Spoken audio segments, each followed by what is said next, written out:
Welcome everyone to round number 4 of the Race Anywhere Transatlantic Series or Transatlantic Championship. My name is Daniel Handover, and joining me in the commentary box this evening is not Greg Ginsberg, but it is in fact Austin Belkey. Austin, how are you doing this evening? I'm doing pretty good, Daniel. How are you? I'm excited for this race to get started. Absolutely, myself included. I am very, very much looking forward to it. It's going to be an absolutely fantastic event of racing around one of my all-time favourite tracks. Silverstone doesn't get as much love as I feel it should do. Whether that's because of its age, it's been around for however long. It's been around for so many years, and it's pretty much on every single sim racing game you can imagine. But it's something that I am absolutely ecstatic for. And the first time for yourself here as well, and again coming in sort of very last minute. So this is very very new to you. But you said you had some experience within GT3s before. Very much so. I did the VRS 3-hour endurance races with a couple buddies of mine. I also do a GT3 league, a championship league with the Bootleg Racing League, although it's a GTRL on Saturday mornings when we do these. So yeah, pretty well versed in this. I've been here in the GT3 car, been here in an F1 car in the F1 video games. Very nice track, very technical track. It flows really well, but if you mess up one corner, you're going to be hurting for a lot of the corners after that. Very true indeed. It's a corner. It's a track that requires momentum. It's a track that requires you to make sure that you are keeping that mid-corner speed up. If you do lose that speed, actually looking at in the background now, you can see coming out in the Maggots and Beckett's complex going down into Stowe, the Hangar Straight. Very, very, you've got to be so conscious of keeping that momentum up on the exit of Beckett's that if you don't, as you said, Austin, you can lose a hell of a lot of time. Whether that's going to plague some of our drivers, we will have to see. Hopefully it does not, but at the same time, commitment and control are two things to really take into consideration here. Looking at the championship standings, currently as it stands, we've got Harley Hornton, Nicholas Labige, and Alex Bennett. Apologies, I'm actually looking at the wrong series there. We're gonna get that up in a few moments' time. So, yeah, moving forward, Austin, again, from your perspective as well, what do you think are the main, I know we obviously briefly spoke about it, but what are the main sort of challenges from your perspective do you feel that drivers are going to have to look out for at a place like, somewhere like Silverstone in these GT3 cars, having had experience yourself? Well, you look at Silverstone, there's a lot of wide open corners. And when I say wide open, I don't mean full throttle, wide open throttle. I mean wide corners, high speed mid corners, right? When you hit the apex of some of these corners, you're going really fast. And part of going fast means dirty air behind another car. Dirty air is, it's invisible. Aerodynamics is sort of black magic. You don't know where it is or where it isn't. So if you follow someone into these corners too closely, you're probably going to have understeer and go right off the track. This is also true. This is absolutely true. It's something to very much consider. As you say, there's a lot. Actually, Silverstone's quite a technical track. It's quite an open circuit, but at the same time, it's very, very technical. And you've got to think a hell of a lot about what you're doing. So, realistically, I think in a position or being in a position, if you're behind someone, as you say, there isn't too much of a drop off. Normally, you would find a pretty high drop off in the likes of Formula One, any open wheel cars generally, or any car with a relative amount of downforce, LMP2s, for example. GT3 cars, it will have an effect, although not as much, but still something quite rightly that you said there, Austin, that people and drivers are going to have to take into consideration. Looking at the points and the current standing orders, Sean Campbell is leading the pro category with Brunner and Sturgios, PJ Sturgios, currently in P3s. That is your top three in pro categories. So you've got Sean Campbell with 220 points. That is Justin Brunner with 215, and then PJ Sturgios with 210. So pretty close at the front of the field in the pro category. Pro-Am, similar sort of story. You've got Leiden Lee, who's currently leading. You've got Daniel Tenorio, and then Frederick Lavoie in P3 as well, and they're sitting on 210 points, 195 points, and 190 points respectively. So again, very, very close indeed. And this is after the fourth round as well, bear in mind. Pro-Am category starts to get a little bit further. So Eric Kalaga currently leading the Am category with 215 points. You've got Martinez currently in P2. Steven Martinez with 210 points. And then a little bit further down, Carl Zeslicki with 195 points. So a slightly bigger margin. But obviously, as well with this series, a very, very interesting, very unique take on the series that we've got as well in terms of the starting grid and how it works. And Austin, this is something, I don't know if you've seen something like this before, but we have it based, and each round of the starting round for the Race Anywhere Transatlantic Championship is based off of the starting grid working from the championship results, and they reverse them. So while there is an incentive, obviously, because you want to be further up the championship, again, you have to pay the price almost. Yeah, it's really interesting. I know in some of the leagues I race in, we do a top 8 invert. So it's the last race's finishing results. The top 8 are inverted, and everyone else starts where they finish the last race. So it really brings a whole new element into this series where, yeah, you have a better chance to win because you start up front, but it also means you're not doing as well in the championship. So at some point, there's kind of an inflection of, do I want to go for a championship or am I just hunting for trophies? And it's going to make it really interesting to see how these guys behave. Absolutely, very true indeed. Final few moments of practice are on the go, and then we will be jumping straight into the race. Like I said, there's no qualifying, there's no warm. This is the warm-up here that we've got, and then it will be going straight in. We'll be running you through the grid, and then we'll be able to get started for this race, round number 4, as Dave Menino now comes into the pit. Big thanks as well to our sponsors, obviously Race Anywhere being the title sponsor and the leading drive of these championships, both the Road Atlantic, the Transatlantic Championship, and also the Race Anywhere World Series as well. Slightly more suited to European time zones. I was actually commentating on that around about, what was that for? 4 hours ago now that it started. So I was commentating on that. Again, fantastic racing. Looking very much forward to this here again. Harry Will's getting a little bit sideways. Again, exploring the limits of grip as he is. Interlagos was actually at the round for our AWS this season. I'm not overly keen on Interlagos. I never have been, but it provided some really, really good racing. Again, for Austin, from your, what are your takes on Interlagos? Is it a track that you enjoy driving, or?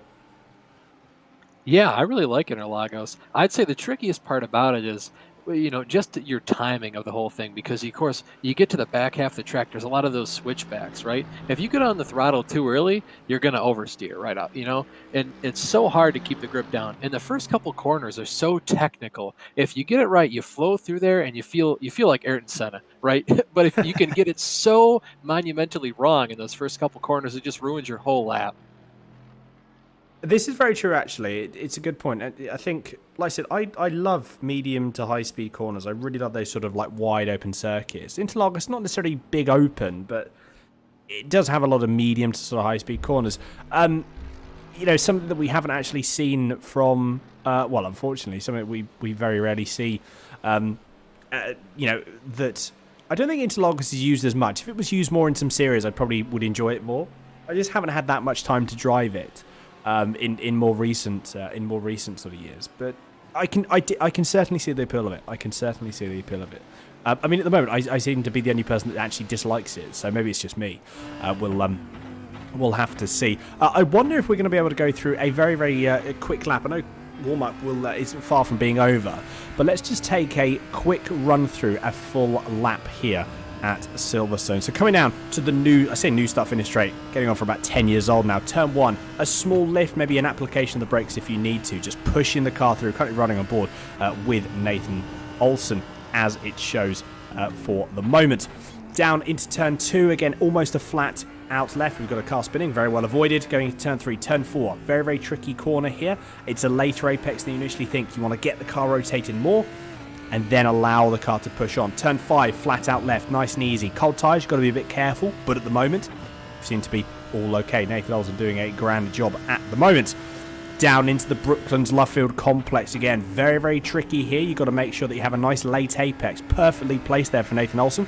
And then Luffield, you want to go into the corner nice and tightly, allow the car to push out, and then come back into the to the second half of that apex. Imagine it being a double apex, similar to the Andretti hairpin at Laguna Seca, except going the other way. Now into Copse, the old turn number 1. Formula 1 cars now are easy flat out here. In a GT3 car, not so much. You have to get on the brakes, pitch the car in, wait for the car for it to stabilise, and then bring yourself out onto the exit. Maggers and Beckett, a very, very quick change of direction here. You've got to be careful of the weight transfer. If it happens too fast, the car will spit you out one way or the other. At the moment, keeping the car controlled. This is the crucial corner, though. That one back there, the last of Beckett's. If you get a good run out of that, you are well on your way down into the hangar straight. You've got a very, very good run. You're gaining tenths here, not maybe even half tenths to tenths that you're gaining if you get a good exit on the exit of Beckett's. Now coming through into Stowe. Again, a later apex than you initially think. Just as those rumble curves start coming up, that's your apex point. Allow the car to drift out, but not too much, you'll get an off track. And then finding your brake point for club. Tricky complex here. Don't drive into the second class corner too soon of Vale. Allow the car then to open up. Don't run over that sausage curb because it will end you, I can assure you on that. And then coming through the last corner, which should be a flat out, and then across the line. That was a lap of Silverstone. We are just about to go over into the race with just a few more moments to go. Austin, I love this circuit. I absolutely love it. It's just one of my favourite circuits of all time. I'm slightly biased because I do live in the UK. It's just a great circuit. Absolutely fantastic. Honestly, you should be. I don't think anyone can blame you. Fantastic lap there by Nathan. Great job commentating that lap and walking us through it. That was fantastic as well. It's such a great track. I mean, it's a classic track. See, these corners have been around for forever. And you mentioned brand new start-finish straight, right? Well, not brand new, but 10 years old, right? But it's still relatively new. And it's one of the ways they reinvigorated this track, but it's still Silverstone, you know? Lewis Hamilton comes here and he still wants to win the British Grand Prix, and it's an immaculate circuit. So I remember at one point they were looking, I can't remember how long ago it was now. I think it wasn't too far away. It wasn't too long ago that they were actually looking at changing it. They were looking at changing it to Donington, I believe. And they were going to go to Donington as Silverstone was going to be no more in terms of the British Grand Prix. Obviously ultimately that idea never came to fruition. I mean, again, you know, it's something that certainly would have been a very, very interesting, very much different British Grand Prix for the last sort of decade. That is the end of practice. Racing is now just about to get away. So we're going to run you through the grid order. We're going to run you through the starting grid in a few moments' time. As we bring that up, wait for everyone to get on circuit, and then we will be away. And here they are for you now. So the pro field, again, we've got quite a lot of drivers to get through. We've only got a short formation lap, only about 3 or 4 corners, so we're going to have to run through these pretty quickly. James Pearce does manage to take the pro pole position. You've got Derek Akmanis in second, Nathan Olson P3rd, Ryan Kaprowski in 4th, Harry Wills 5th, Sean Ryan 6th, Dave Medano in 7th with PJ Sturgios P8, Justin Brunner in 9th with Sean Campbell, who's currently leading the pro category in P10. And then we've got P11, or first in class for the Pro-Am field, Alejandro Jamilio in P11. Taylor Lane starting on the second row, what would be the Pro-Am field, in 12th. Andrew Hewson 13th, Blake Scott 14th, Joseph Smith 15th, Wilson Brewer 16th, Casey Metzger 17th, Michael Kalaga in 18th. And then we're going to have to run you through the remainder of the grid that's going to be on your screen now. Again, apologies for that. But again, not too long, and they will get going. The pace car's already coming into the pit lane, and we're just about to get ready for the start of this race. Down now into turn 1. This is the pro field, so we'll spend a little bit of time on the pros, then we'll go to Pro-Am, and then we will go from there. The starting grid is about to go. We don't necessarily have to go on the green light. There is a starting procedure that has to be set by the admins. And do you know what? I think it is all gone. Yeah, that's it. Absolutely. Not too what's happening. I think someone's jumped the gun. That was definitely Derek Akmanis. Look at that. Pulling straight off. Jumped the gun. 100% there. Because you see as well, like I said, that's the starting position. You need the starting grid. You need the starting order. And there is that procedure you have to follow. Everyone now makes their way down into turn 3. Nothing to note of yet. They're all relatively close, but giving each other enough room. Exactly what we want to see. Fantastic stuff. Down in the Pro-Am category field already, you've got Blake Scott that's taken a nice early position. Again, everyone again making their way through. A couple of people go a little bit wide. I think that was Joseph Smith and Andrew Hewson that are going a bit wide, diving and fighting between one another. Everyone, Constantina's up in turn 4. Tricky, complex turn 4 is, especially on the very, very first lap. Unfortunately, Michael Kalaga's had a bit of a moment. That's cost him dearly on the entry. On the exit going into turn 4. Not good at all. Austin, let's talk us through from yourself from the Am field. M-Class race just started going. Oh, there's already an early spin in the McLaren. Oh, man, that's big problems there. Oh, spinning into the field. Whoa. Wow. Cars are going everywhere. That is certainly not the race start you wanted to see. It looked like it all just went wrong for one of the McLarens. We'll go try to see who that car is. Looks like it's going to be Andrew Hewitt. Just got a little bit of oversteer. You can see he cut the grass there, and the rear end just stepped around him, and you can see it just goes past that point of no return. And there is some net code in there as well, but definitely not the start that Andrew would have wanted. Certainly not, no. You had Jay Steffi, Drew Neubauer, Brian Voltz involved in that as well. Mark Scott involved, nice, early on. Jason Bridges, lots and lots of people. I wonder, contemplate even to the point where is a safety car going to be called? We do have live stewarding, live admins here that will be throwing up safety cars if the racing, or if the battles get a little bit too aggressive and there's too many cars that are involved. Whether that will be the case here, not entirely sure. We will have to see. At the moment, no, nothing has been called. There's nothing that we know of currently in at the moment. Bit in the Pro-Am category field, already coming down on the end of the first lap, and we've got Joseph Smith and James Costa having a good little bit of a battle. Nothing to really note at the moment. There's a few position changes, and again, it's already opening up a little bit here, as well as we've got the Pro-Am field. Blake Scott currently leading by about half a second. At the front of the Pro field, you can see again on the left-hand side on the interval tower, anything under a second is shown in yellow, and anything under half a second is shown in orange. A big lunge there, I thought. Who was that? That was James Costa, who's on the inside for turn 3, on the outside for turn 4. Can't quite keep the momentum going and has to drop out and has to back out. But then Andrew Hewson, very close to the back of both Costa and Smith. Riding now on board with Hewson, number 40 Twisted Racing car. I wonder, is he going to be able to make a move going against Brooks? That's a bit of a send and a half. Oh my goodness. Wowzers, what a send there from James Costa. That's practically on the verge of being a slide job almost right there. You can see Houston having to go almost around the outside of the Lamborghini. Not quite going to make it work, though. He's going to try and see if he can get a big run here down in the Maggots and Beckett's. Almost there. Maybe he's looking a bit of a move of Hamilton on Verstappen as we go here into the corner. Oh, he's going to give him space. Brilliantly executed move there. Fantastic job by Houston.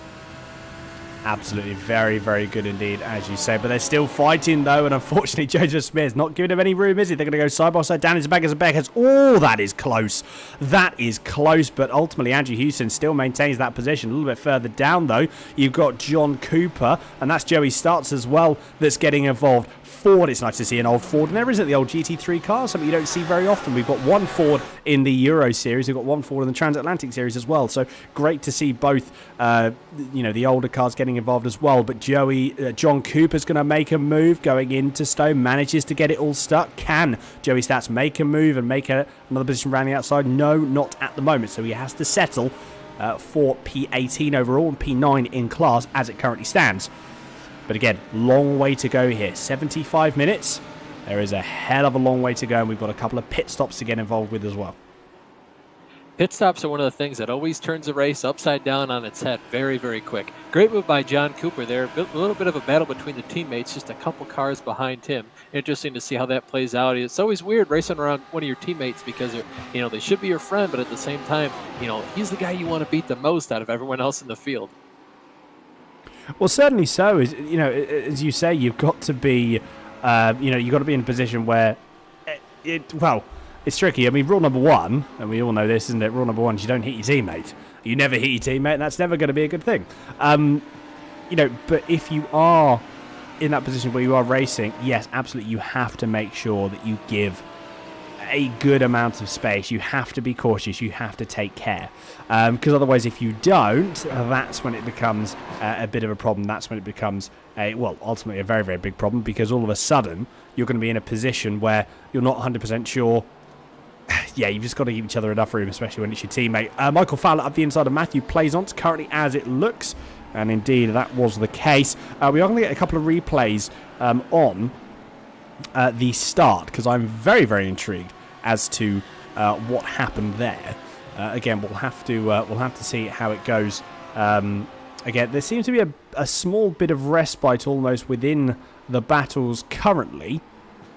We'll have to actually. I'm saying that. No, there's not, because Casey Metzger and Lyden Lee are trying to have. They're having a really, really good battle at the moment. This is the battle for. Well, they say it's the battle for first in class. You've got Wilson Brewer that's up a little bit further ahead, only about 8/10 of a second. But meanwhile, this is the battle quite heavily for P2. This is allowing Brewer to really, really put away. Oh, that was unfortunately a massive bit of netcode. Blake Scott getting caught out there and getting left hung out to dry. Absolutely nothing that he could have done there. Not his fault whatsoever. Got to be careful, though, in the rejoin. But I think the rejoin is going to be nice and safe because he's waiting. And he is just waiting, allowing everyone to go through. Carl Zeslicki versus Andrew Hewitt. Going to go side by side down. We're seeing a lot of side-by-side action going into Magus and Beckett. It's a brave, brave move for these drivers here, but managing to all keep it sorted. Up ahead, though. Again, but there's more battles. There's just battles all up and down the field. Very hard to keep up, isn't it, Austin? Yeah, it was actually very interesting that you had the camera right there looking at the one Lamborghini that had just spun out. There's actually a battle between 4 Lamborghinis in the Pro-Am category. Right now I'm trying to ride along with Brent Bravada. Actually, he and his teammate actually just got around Joey Stotts in the Ford. I know you made mention of that. Very, very cool to see a Ford here. It's one of those cars, as you mentioned, you don't see it often enough, and it's cool when you do see it because you kind of forgot that was one of the cars in the sim. So it's interesting to see him out here. But this battle between Dan Tenorio and Brent Bravada, John D. Cooper, and Joseph Smith really, really heating up here. It looks, very intense. Certainly does. Meanwhile, as well, again, you've got Casey Metzger and Lyden Lee that are still battling side by side. Got to be, again, very, very brave because they're going to go side by side once again, going into the Magus and Beckett's complex. It's going to be on that side. Oh, there was a touch. There was a touch. Lyden Lee, unfortunately, came off worse out of that, which I think he was always going to do because he was on the outside. Ultimately, though, he will get that slowed. He was ahead. There he is. You can just see him going out of shot now. So that's going to cost him 2 positions, I think. He might lose out on a position to Sean Ryan, even though he's not actually in class. Although, thinking of that, he might have got rid of his slowdown already. Fair play if he has, because that means he's actually moved up ahead of Casey Metzger anyway. I wonder, actually, if Casey Metzger let him... Did he let him by? Oh, no, there's actually a drive-through penalty for car number 43, I'm hearing. Dave Menino. Oh, Dave Menino. I wonder if that was for the start. I wonder if that was for the possible incident at the start. Not 100% sure. Again, while we've got a little bit of respite, let's just have a quick look at what happened going forward. So this is where it all just goes a bit wrong. So unfortunately, Jason Bridges just gets caught up and doesn't hold the brake by the looks of it. Unfortunately, that would have cost him. That has cost him very, very big indeed. Again, the one thing you always want to do, if you do start spinning, always hold your brakes. Really, really always hold your brakes. Very, very crucial there. Not only for yourself because you become more predictable, but also for everyone else. They're able to just predict where you're going to go in a much easier way. Errol Urksoy and Andrew Hewitt are having a good old battle as well. Errol managing to just hang it around the outside of the McLaren. McLaren's a good car. We've seen a few more people use it. Oh, that was very deep on the brakes. That's the one good thing about the McLaren. It's got very good brakes, but even maybe a little bit too late, I think. And they're not that good, unfortunately. So a little bit of time loss for Andrew Hewitt at the moment. But again, not good enough to be making moves quite like that. But again, this is one of those tracks where you can kind of regroup, make your way back up to that guy and try that same thing again, maybe in a different corner this time, or at least brake sooner and try and outbrake the guy that time. Not the end of the world, though. You can definitely make that time back up. Yeah, as you say, that was John Cooper getting involved. Who was that? It was Mark Sigelkow that unfortunately was involved in that. Then you can see Mark Sigelkow there, number 34 for 034 Motorsport. Yeah, it's a tricky one. Going side by side into turn 5, you can do it on your own in a solo. It's absolutely fine. A little bit more tricky when it comes to going too wide. Up at the front, though, of the pro field, James Pearce has pulled a 3.4 second gap currently on Nathan Olsen, which is just a ludicrous amount in the space of about 10 minutes. Absolute madness. So that's him, as it stands, really. But PJ Sturgio's having a good old battle. Dave Menino comes in to serve his pit stop, so that is all done and dusted from his side. But Sturgio's hassling the back of Olsen. I wonder if this is going to be a move. He goes onto the inside nice and early. The BMW is quick in a straight line. We know that. Sean Campbell's got front row seats. He decides that he's going to have a bit of a moment up the inside as well for Tech Centre Fitzy Motorsport, the number 26. He goes up the inside. Can he make it stick? He can do indeed for the moment. Nothing as well that Olsen can actually come back with him. So that is a position gain. So Nathan Olsen gone from P2 to P4 in the space of about 50 yards. Something that I'm sure he wouldn't have wanted. But as you said, Olsen, he's got time to regroup, time to get back and get sorted and try and push it, push what has just happened past and then move forward again. I was actually seeing Sean Campbell in the Race Anywhere World Series having a similar sort of thing, capitalising on an overtake that just happened with someone in front. Utilising that with the slightly off line that the other person in front would be and just pushing past.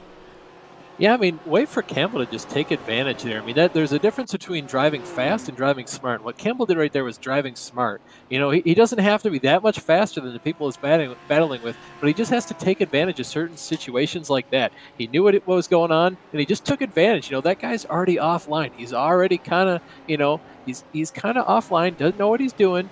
Take advantage of that opportunity and get another position.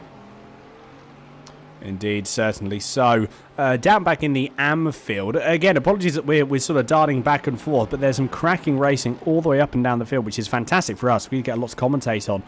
Kyle Frederickson having a very good battle as it stands. So actually, Andrew Hewitt still maintaining the position as it turns out.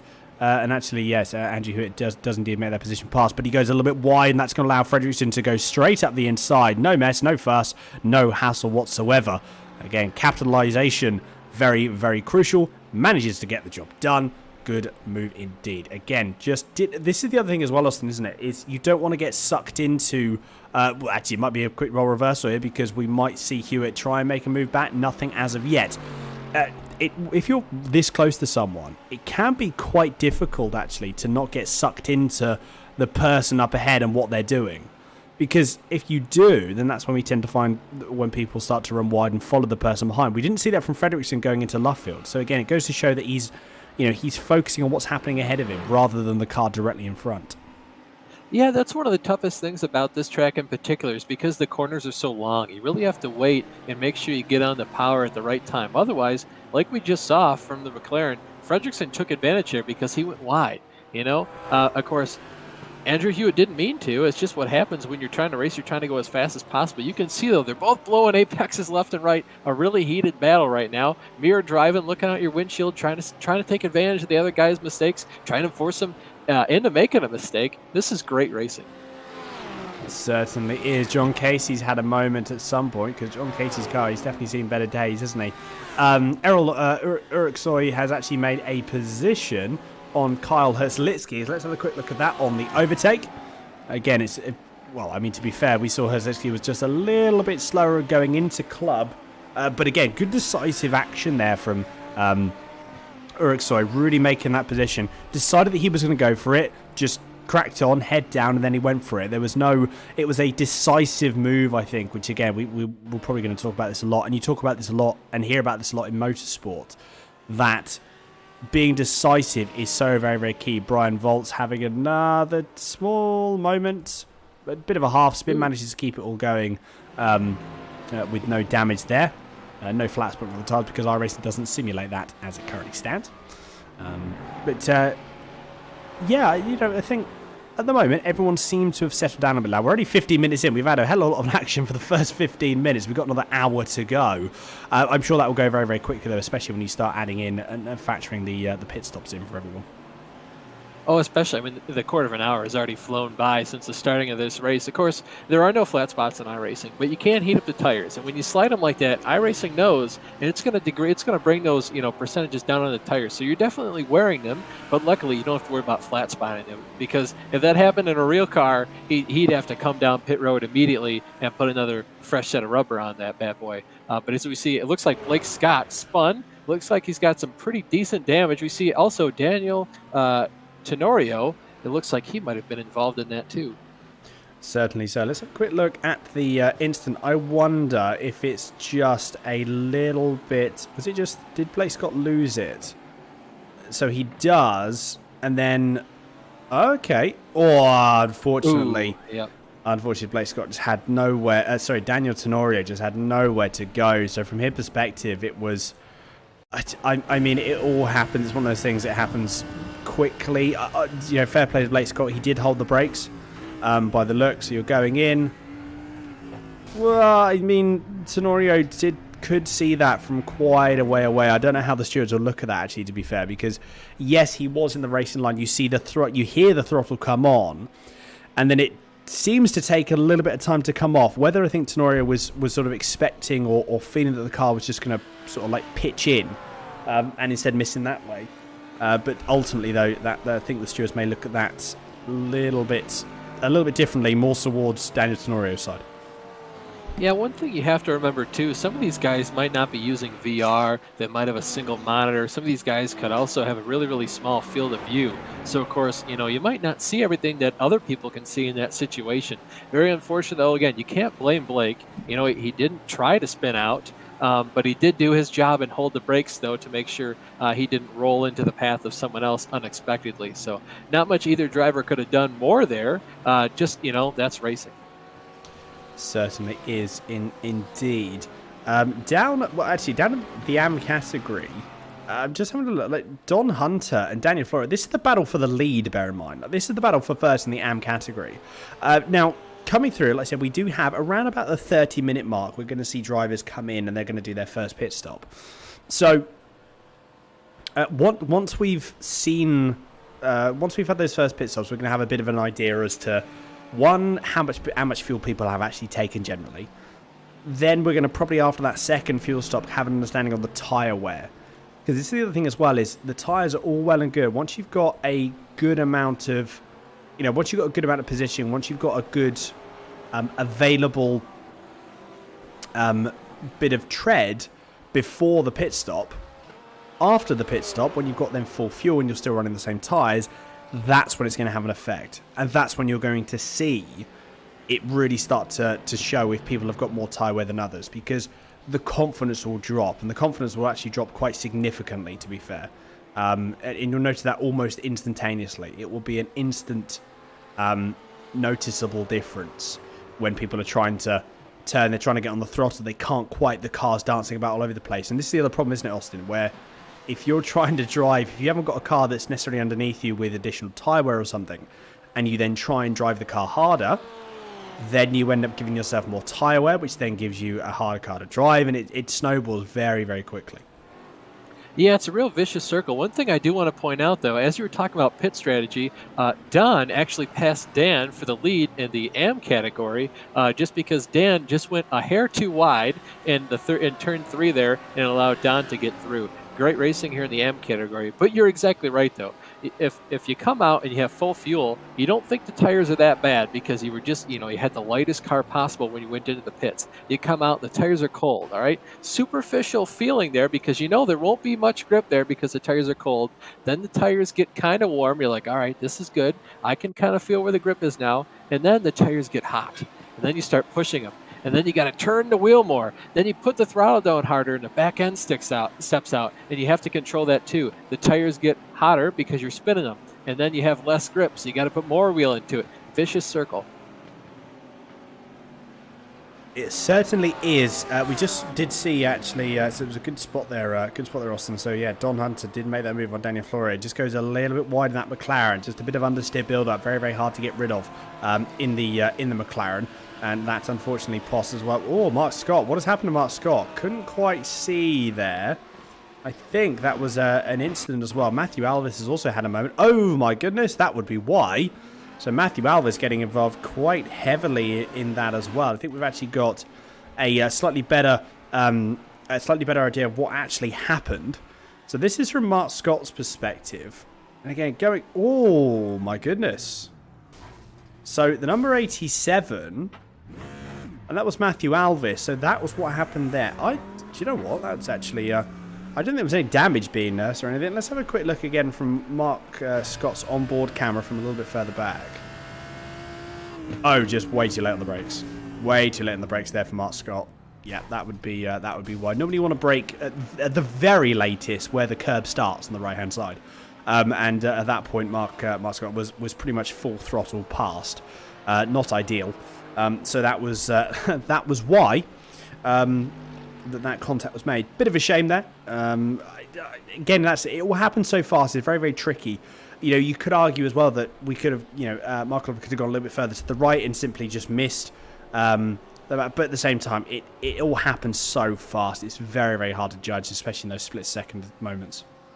Well, it's one of those things you touched on at the early part of the broadcast, Daniel, is you're kind of driving to the guy ahead of you, right? You're racing him, so you're kind of following him, and you don't know, where he's going to brake or if you're going to hit him. You're just focused on that car, right? So you're driving to him. You're not driving the track as you normally would by yourself. So you're missing your braking points. If he runs wide, you're probably going to ride with him.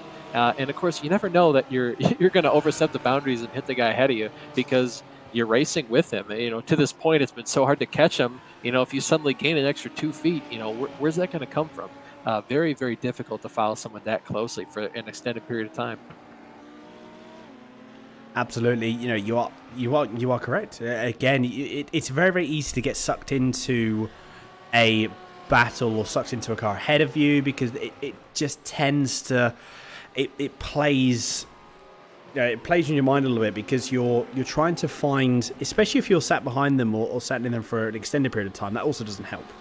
Because then you start to get a bit more complacent. It's something that, again, I've been on the receiving end. It's not nice because you get frustrated by it as well. I think that's the other thing. You do get very, very frustrated by it. We've actually got a battle. Well, I said we had a battle. We've got a pass from Leiden Lee that's actually past Wilson Brewer. Going down into Stowe for the Verve Racing Team mint number 69, Porsche. Up the inside. Little bit of a push back there from Wilson Brewer, but nothing major. Nothing that Lee couldn't really fight off. Even just that little bit of a dummy to the inside. Nothing that was... again, it's very hard to outbrake the Porsches in any car, any category. GTE, obviously the Cup car. It's the Cup cars, they're all the same. But GTE and GT3, they are the two leaders generally on the brakes. And it's very, very hard to... be able to brake later than the Porsche, which is great. It's a car I love driving. I love driving the Porsche. Absolutely fantastic. And yeah, when you're trying to push the car hard, you do want to have a nice balance. But at the same time, if you've got one particular strength, you can really utilize that, and that's what we saw there with the Porsche. For sure, yeah. If you're in a Porsche, if you're a Porsche driver, you love it. It's one of the best things for you. But if you're someone in like a BMW or a McLaren, it really aggravates you that they can be so good on the brakes and have so much control over the car in those braking zones. I would like to point out, though, James Pierce has lost about a second of his lead to Sturgis and Campbell. Looks like, after they got past Olsen, they've really been making a lot of headway up through the field, passing a lot of cars, a lot of lap traffic. It looks like they might be navigating it better than Pierce so far. But, of course, from Pierce's point of view, he doesn't have to push that hard. He's got a very, very good, wide-open 2-second lead. You don't need to force the issue that much and cause any problems to arise that you don't need to. Yeah, it's a long race, isn't it? It's a very long race. I mean, in saying that, 24 minutes have already gone.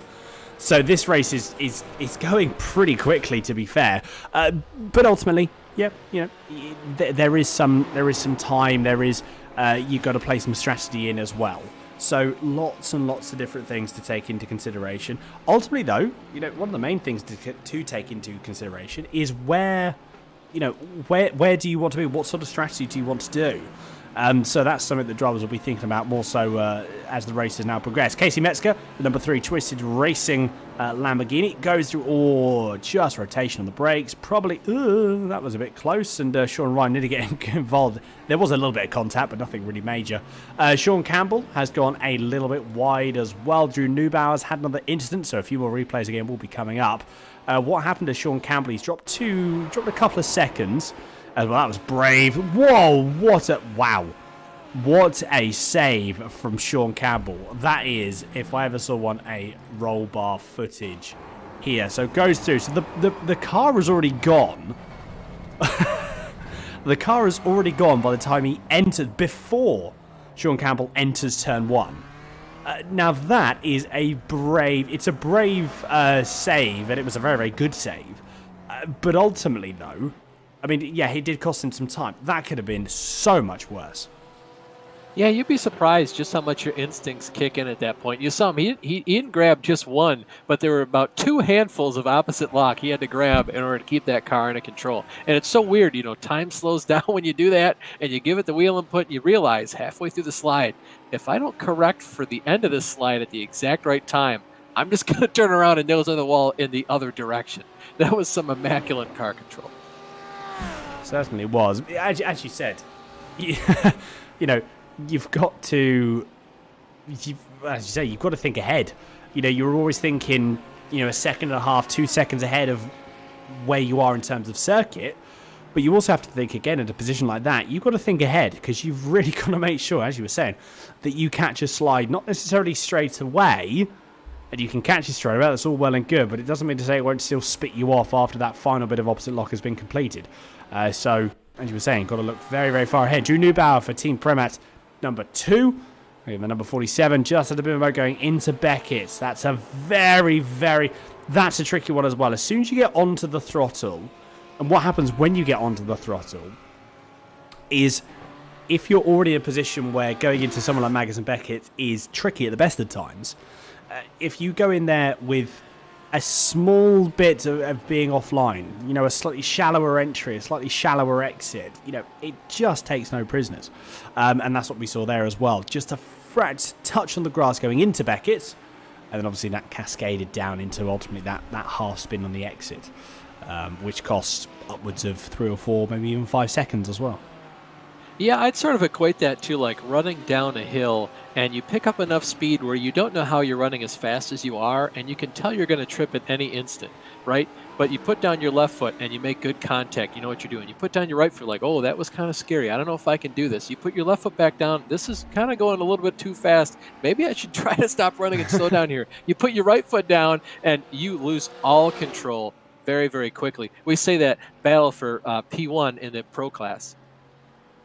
Indeed, battle for P1. We've got James Pearce trying to keep it on the inside because PJ Sturgis decided that he wanted to try it around the outside. He manages to get it stuck, although is James Pearce. No, James Pearce goes into the pits. The first of his pit stops have now been completed. So PJ Sturgis now inherits the lead. He had the lead anyway, and he would have had the lead going into the final chicane. But now he officially inherits the lead this next lap. Yeah, so, interesting move there by Sturgis, taking the trailer park girl around the outside. What a move there. Of course, I'm not sure if Pearce knew, he was outmatched and he just decided to duck down pit road. We'll have to see when Sturgis decides to come in and take his first pit stop. I think what you want to do, again, realistically, I mean, you've just got to... Well, first of all, you've got to understand the car. You've got to understand the car, understand the conditions, understand. If you're confident, PJ Sturgis was very, very confident as well. Very confident in the car. You could see that straight away. So, yeah, some very, very good confidence, which obviously allowed him to go on the outside. I'm thinking of track position as well. I mean, what you've got to do... Well, it's always a tricky one, but personally for me, I'd always try and pit as late as possible. It doesn't make too much of a difference for the first round of pit stops, but for the, your benefits don't necessarily come through immediately, but instead they'll come through a little bit later on. There's not been all that much fuel saving that I can generally see, which is why we're seeing people coming in slightly earlier. Again, at Interlagos, we were seeing people come in on the 31, 32 minute, which is absolutely amazing. So they're really, they're pushing the cars to the very, very limit. Not seeing that as much here in terms of the fuel saving. It's not being stressed. It's not being pushed this heavily. Something to keep in mind, but it's not a deal breaker. I don't think. So I wonder if we're also going to see PJ. I wonder if PJ Sturgis overtook, because that was possibly going to plan in terms of like track position, because he wanted the track position. I wonder if that's what it was, because he's just coming to the pits now. Obviously, it didn't make too much of a difference, because James Pearce then came into the pits on that lap. But I wonder if that was possibly why. That if Sturgis went through and got ahead, and they both set out, then Sturgis would have pitted the lap later. Maybe, and it's real interesting you brought up that first pit stop versus second pit stop in terms of when you come in. Do you want to undercut your competition or overcut your competition? I think for this first pit stop, looking at least the time that PJ Sturgios has put in, he's not very too far off of his fastest lap time. He's still putting down very, very competitive lap times, especially for being in traffic. So I think for this first pit stop, tires aren't important. You know, the delta you have on new tires versus old tires right now still relatively small. I think later in the race it's going to get larger and larger, and so if you do change your tires, the undercut is going to be very, very big for you. So you want to be the first guy pitting for your last stop. The first stop, though, I don't think it matters. I feel like you just pit, you know, when you'll be inconvenienced at least by either traffic or your competition. Yeah, influence from traffic is a big thing as well to also note. There's 45 cars out on circuit. Now, Silverstone is a big circuit. It's a big circuit. So realistically, you're probably not going to encounter all that much traffic. It's very wide as well and very open. If you do, though, encounter traffic at places like, again, Magus and Beckett's, that complex, I mean, you just have to sit there. You can't do anything. If you try and make a move, it is just, unfortunately, there's very, very small chances that it works.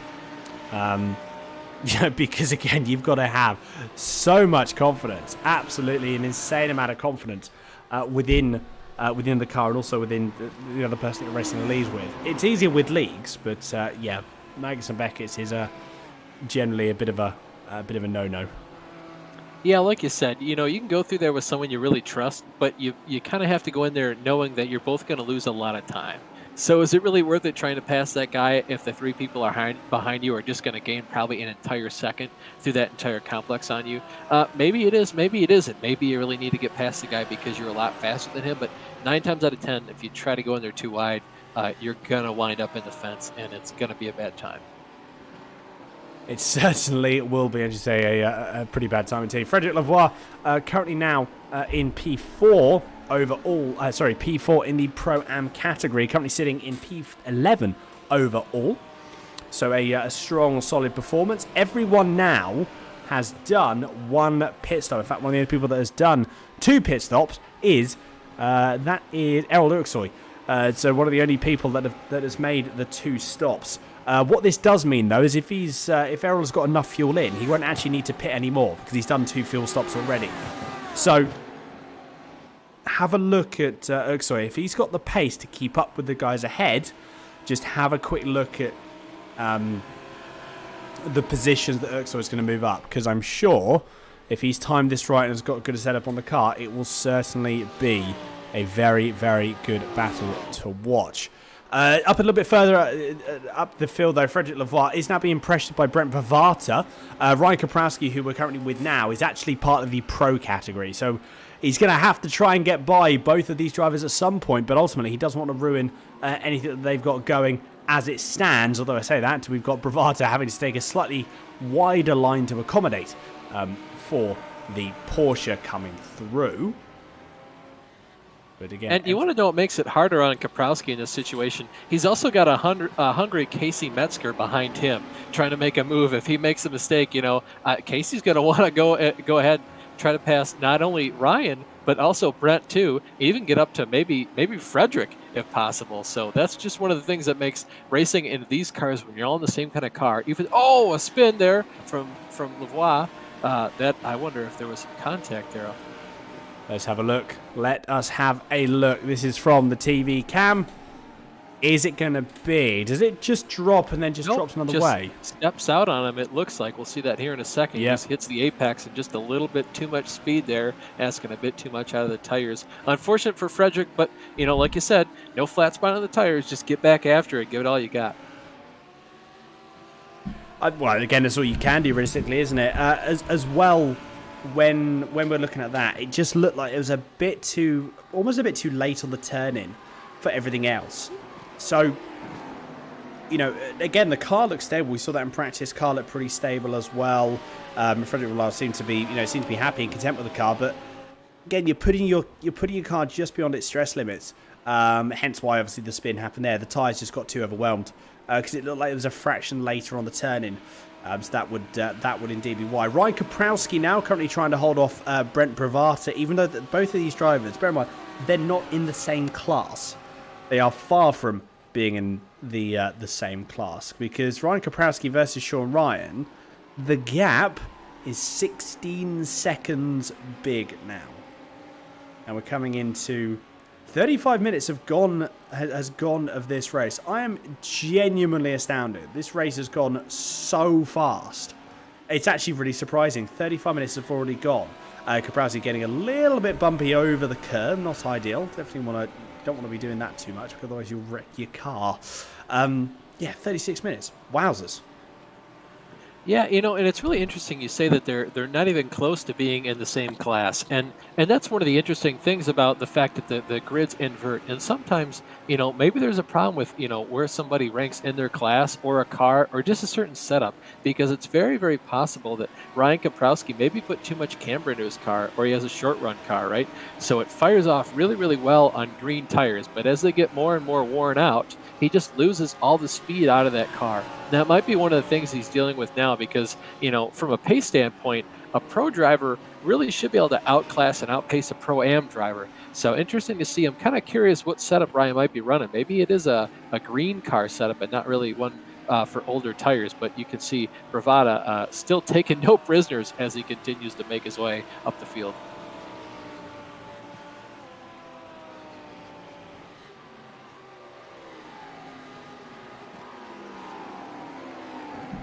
Apologies. It would help if my mic was not muted, wasn't it?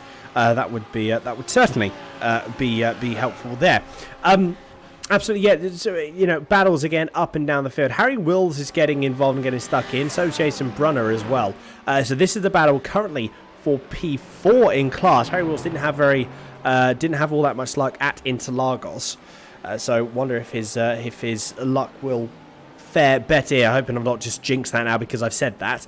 Well, I'll tell you what, that's going to be, I thought that was a freebie then, but it is not. That was just one of the AM or Pro-Am category drivers just moving themselves out of the way, just keeping out of the way, keeping out of trouble. That is, again, textbooked.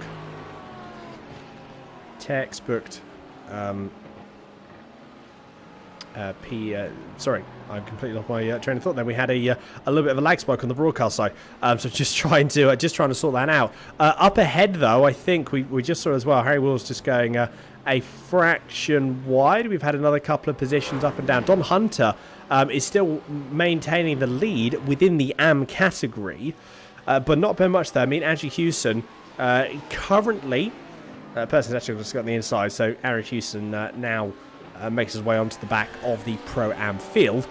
Don Hunter, 1.6 seconds clear as it stands of Daniel Florio. Fantastic drive and very, very consistent, relentless pace as well from Hunter. Yeah, you can really tell he's just in his groove right now. He's just putting in the fast lap times, having a ball in the car. I assume it's handling perfectly to his liking. As you said, Porsche probably going pretty deep into the braking zones with that machine there. I'm sure he's having an absolute blast right now, just carving up this fantastic circuit. Absolutely. You can... a lot of trail braking. There's a lot of trail braking factors when you're going to Silverstone. Like, you can really drive the car into the corner.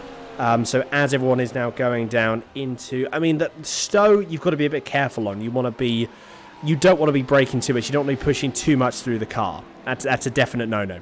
Definite no-no. But ultimately as well, you can drive pretty aggressively going into the last sort of couple of corners. Going into Brooklands, that's one where you want to be braking, turning all the way down into the apex. Luffield again, you want to be controlling the car.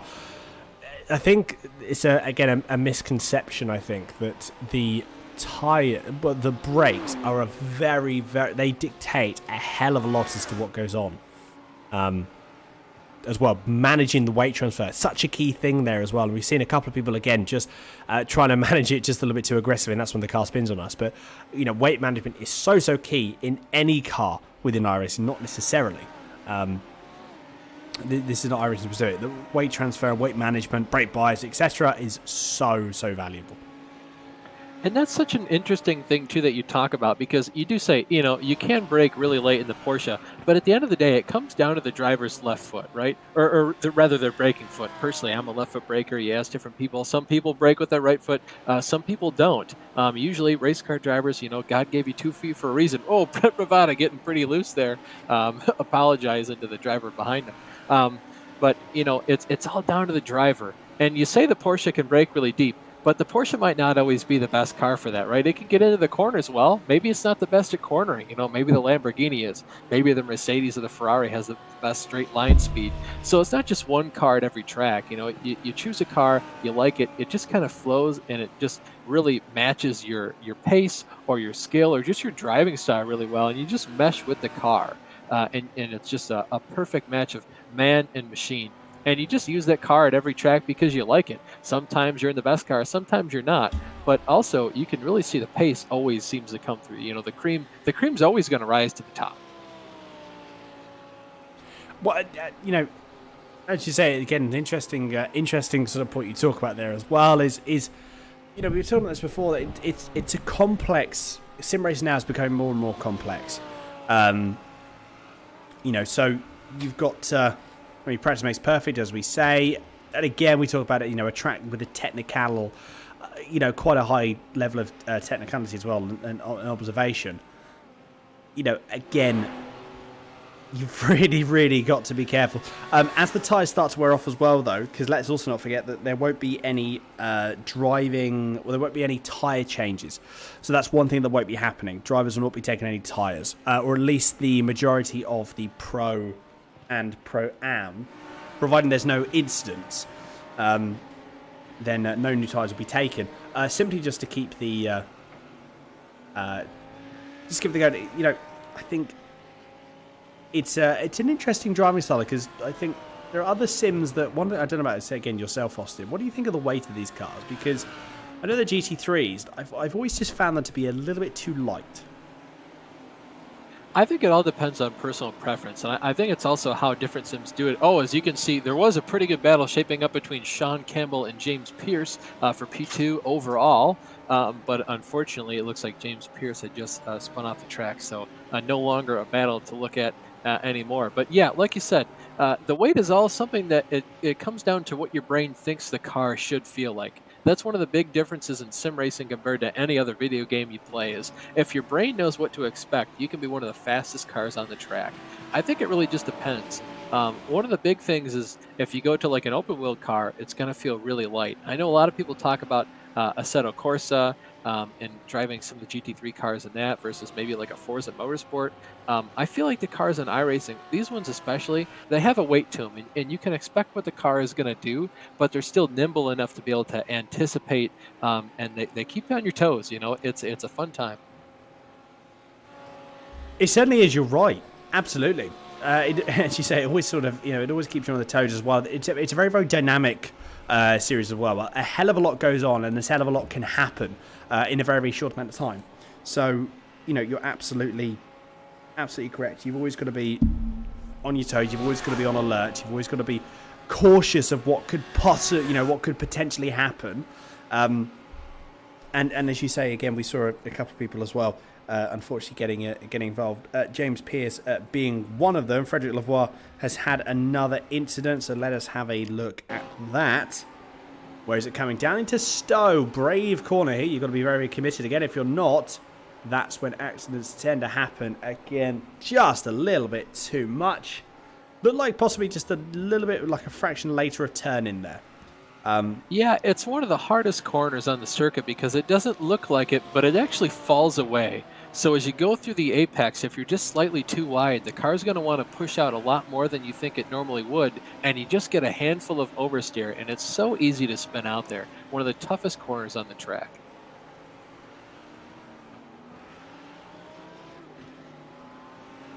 Certainly is. Yes, is still currently with Drew Neubauer. Going up into the leading AM category. So Eric Kilaga, Daniel Flory and Don Hunter are your top three in the AM category. We then have a little bit further afield Lydon Lee, Wilson Brew and James Costa, who are currently leading in your Pro-Am category field. with the number 69, as you can see there. A 5.5 second gap, a pretty large gap, to be fair, which I'm sure that Leidenley is not going to be complaining about at all. And then in the, going in the pro category, PJ Sturgios. Oh my goodness, a 12.3 second gap. And bear in mind, 12.3 second gap, that is as well people having pitted. They've lost some time, they've gained a bit of time as well. Very, very clean and well managed as well so far, as it turns out. You've got PJ Sturgios with that 12.5 second gap. It's insane. Yeah, I was going to say, one of the things I'd like to point out about that, too, is he hasn't been in the lead this whole race. He took the lead away from James Pierce at about the 45-minute mark, just as we were going to the pit stop. So he's been putting on an absolute clinic out there to pull away from the rest of the field. But, Daniel, one question. I'd like to pick your brain, though. You look at the info for this session. Unlimited tires are allowed, right? But you said most of the guys wouldn't pit for tires. Now, when we say that, one of the things you got to understand is, if you're watching this at home, putting on your tires takes time. You can't fuel the car and put on tires at the same time. So putting on tires is a huge deficit to have to make up. It's about 40 seconds usually to change tires with these machines on iRacing. So it's a very, very large gap to have to make up. And in a race this short, there's just not enough time to do it. So Daniel, let me ask you, would you put on maybe just some left side tires? You know, you're turning right here a lot. You know, maybe you don't need to change the right side tires. Do you only put on lefts? Is that something that crosses your mind? Do you know what? I mean, realistically, you tend to find that you're able to, or at least the testing that we've done. Again, I've not driven all that much of the new, the updates that they've done.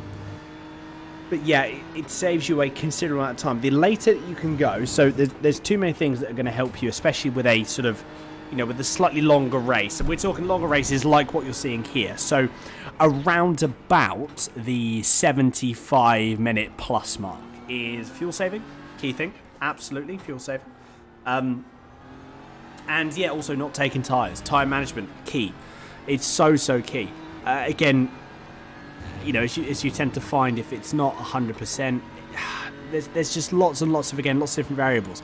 Realistically, I would never take tyres unless I absolutely had to. It doesn't cost you too much, but at the same time, if you do then start to change one side of the car, as opposed to the entire car itself, what you'll then tend to find is you'll have a state of imbalance. So you'll have a hell of a lot of grip going through a right-hander, for example, and you'll have a considerably less amount of grip going through into a slower speed left. Although there's not too many of those sort of scenarios, that's what I would suggest for that question there.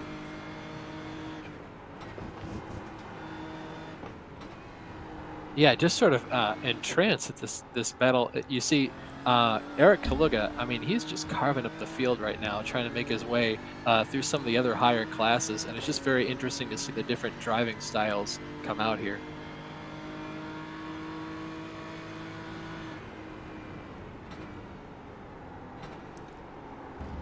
So again, not much has changed here. Calm before the storm, as I like to call it.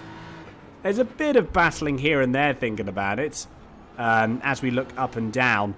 But nothing of real... Again, there are close drivers. One of the ones, actually, as well, is you've got Eric Kalag, obviously, leading the AM category.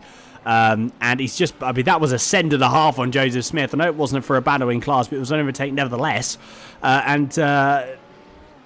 We have... yes, that was Eric Kalag with a very, very big send. On Joseph Smith, and he made the position. So again, distancing himself from another car. Perfect opportunity, a really, really good strategy as well. If you can do it right, that's the only thing. If you do it a little bit wrong, it generally ends up in tears. And this is also what we've got to say as well: defining the overtake and being assertive on the overtake, rather than being sort of too. What's the word?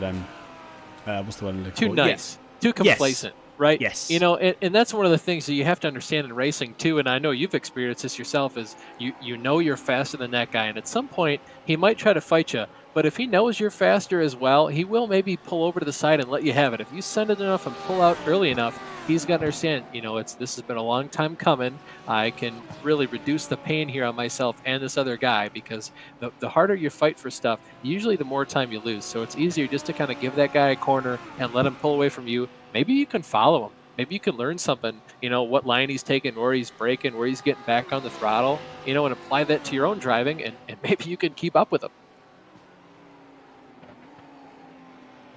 Certainly so. You are absolutely correct. Kalaga, that gap is still extending still.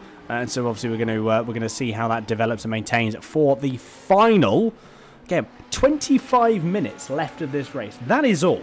Again, just this race has just flown by. Absolutely has flown by. One of the closest battles we have now out on circuit at the moment, Ken Solskjaer and Matthew Plaisance, that are currently nice and close to one another. The gap is about 0.4 of a second. Plaisance goes a little bit wide, trying to recover from the early incident that he had. But he is now hunting down Solskjaer.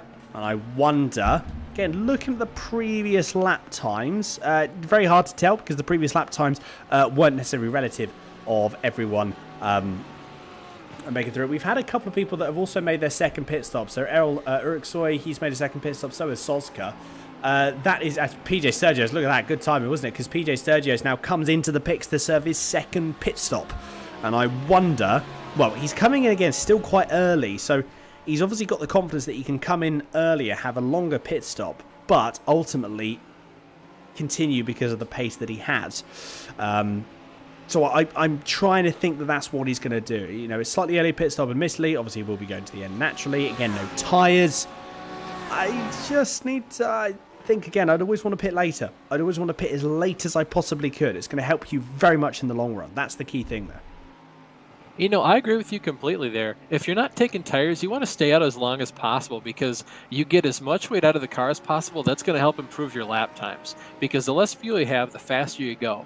So if you end up pitting early, you're going to have more fuel in your car to the end. You don't have the advantage of running your car almost out of fuel completely and then doing that a second time. You get halfway out of fuel and then you run the car all the way out of fuel. So I agree with you completely there. If you're not changing tires, stay out as long as you can. Unless, of course, you're fighting with somebody and you just, man, if I could just get out from behind this guy's dirty air and not have to get around him, if I can just drive my own race and he pits 3 laps after me, classic move in F1 and in most forms of racing when you need to get around a guy and, you need to be 0.3 of a lap faster to pass someone and you're only 0.1 of a lap faster. Yeah, I think it's actually it's an interesting point there as well. We actually just got confirmation a few moments ago. I know that obviously Austin, you said this as well. Dave Menino did get that penalty, and it was for a starting infringement. So essentially, he wasn't accelerating in conjunction with the car ahead, so he was just pushing. He just accelerated too hard, basically. Should have waited again for the lead cars. Didn't. That's why the penalty was there. So that was your official confirmation. Apologies, it was about an hour ago now. But yes, ultimately that would be why. And Dave Menino trying to come back. He's currently running in P7 overall. He's running, P10 overall. He's currently running in P7 in class. Kaprowski isn't actually that far behind. Isn't that far ahead? If anything, Kaprowski is only about 5 or 6 tenths up the road from him. There is looking on the rear of Kaprowski. You've got Dave Menino. Actually, do you know what? That's going to be a nice, easy position for Menino because Kaprowski now comes into the pit lane. A position for now. We'll have to see if he keeps it. Fingers crossed for him that he does, of course. But that's going to be one of the battles we'll have to keep our eye on. One thing, though, I do want to point out, though, we said Sturgios pitted early and it would be a bit of a longer pit stop. That's possible, but when it gets down to the end of the race, as soon as you know what your fuel number is, okay, I'm going to run out of fuel if I keep going with 10 minutes left, for instance. Maybe in this case, it's only 15. That's at least where I see it being in my head is you run out of fuel about the 15-minute mark left in the race. If you know how much fuel you'll burn through in 15 minutes, you can afford to come down pit road and take that amount any time. So essentially, it's the same pit stop time, but you're completely right where you want to do it as late as possible, right? Because it'll only help you. Sometimes, too, your fuel number becomes more and more precise when you burn more fuel because you have more data to go off of because you've run 15 minutes more of the race. But for Sturgio's point of view, you have what was that, a 12-second lead, so he has some time to play with. Oh, certainly, absolutely. I mean, he's got a lot of time to play with. You think 12 seconds? It's a very commanding position to be in. I think is the best way to put it. It's a very commanding position to be in, because you're very much controlling. You're not necessarily controlling the pace. It's not like being at the front of a pack and then you're controlling the pace. But it's more so just being able to control your race in a comfortable, in a comfortable way. If you don't, or if you feel everything is happening just a little bit too fast, and you find yourself as well. This is the other thing, a good opportunity. If you ever, find yourself again, especially when you're racing or any other sport for whatever it is, and you find you're just not quite there. You're just not with it. You're not 100%. Best thing again that that I would always suggest again is just having a break. Just taking time away from it, and you'll find it's amazing how much that will help. I think. It's incredible, yeah. It gives you a chance to kind of reset, re-rack your mind, get back in your game, and then you come out feeling like a brand new driver. Fresh stop, fresh mind. You get to go back at it again, and you start, finding more pace out of the car, and it becomes fun again. Whereas before, you kind of making mistakes, missing some apexes, maybe going, off track, hitting the car a little bit, a little bit of oversteer, and having to correct for that out of the corners. You just come back, and it feels right again.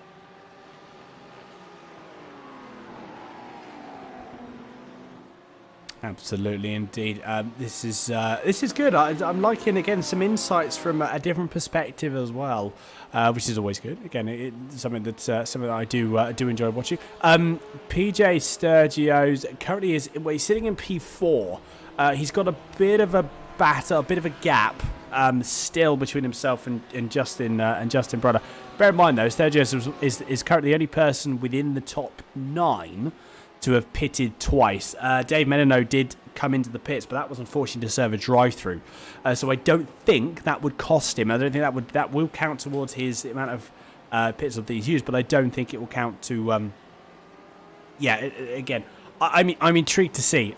James Pearce has just gone into the pits now, so PJ Sturgio, is he going to come out ahead of James Pearce? One would assume so, because of where he was anyway. Peter Sturgio currently is still, he's not there we go, there's the timing tower done and dusted, so there is Pearce dropping down the order. He's going to possibly lose another position, not too sure yet. So that's one dispatch from PJ Sturgio. He's just got another 3 to go, and then he will be on the top of the. Like I said, it's too close to call at this point. Until we've got everyone until everyone has done their second round of pit stops, we're just not going to know. And as well, Austin, taking this into consideration, as soon as we get the second round of pit stops done, it's a free-for-all. Then everyone is fair game. Yep, exactly. And that's one of the things Sturgio also has in his corner by being, such a commanding lead, is even if he does take too much fuel and for some unknown reason the car behind him, probably Sean Campbell at this point, gains like 12 seconds on him, he has the pace to pull away again, or at least fight with him. So he'd have to give up 12 seconds to Campbell before he'd even have to fight for the race win at that point. So again, like you said, a very, very commanding position to be in, and I'm sure he's envied by a lot of the other drivers. Yeah, a commanding lead. You can't argue with it, can you? A very, very commanding lead. So, but it's not over yet. It's certainly not over yet. We've got 16 minutes left to go of this race, and then we will be bringing this event and this round to a close. But Sturgio's still maintaining that position at the moment. Lydon Lee now comes into the pits. He is the Pro-Am category leader still. So James Costa will indeed inherit the lead, but he's not pitted either.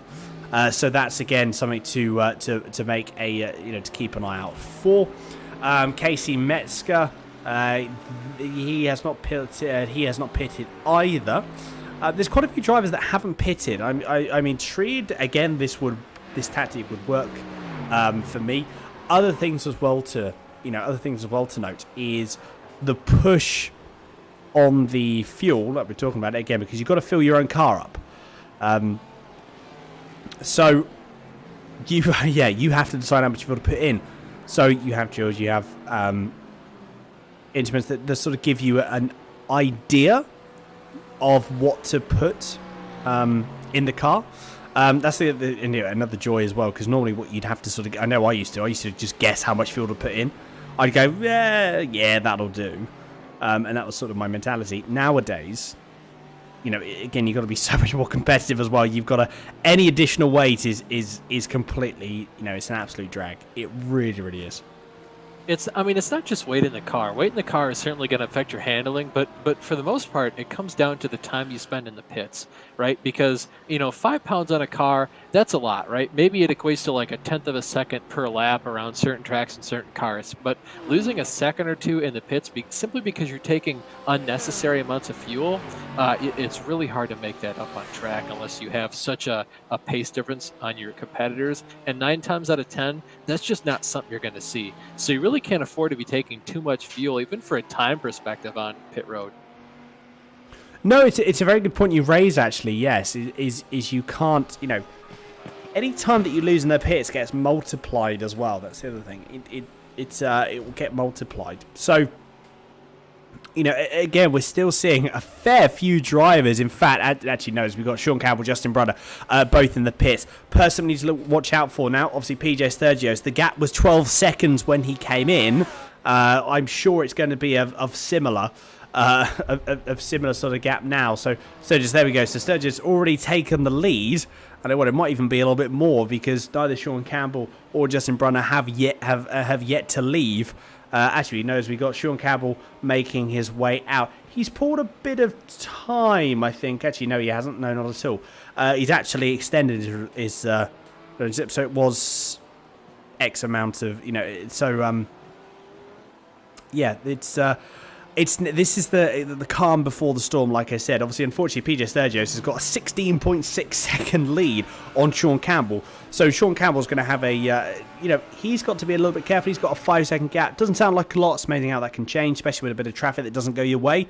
Like I said, that 5 seconds that you've got there, as soon as you go into Maggotts and Beckett's, that becomes a 2.5 second gap if you're stuck behind someone. If you follow the wrong guy through a certain portion of this track, you're going to lose 2 seconds. We saw that, unfortunately, happen to James Pierce. He had a 2-second lead one lap. It was down to a second the next, and the lap after it was down to half a second, and then he lost the lead, and he got all the way back to P3. So, unfortunately, from a driver's standpoint, but very, very fortunately for us from a fan and a broadcaster standpoint, there's a lot that can change in just 1 or 2 laps around this joint.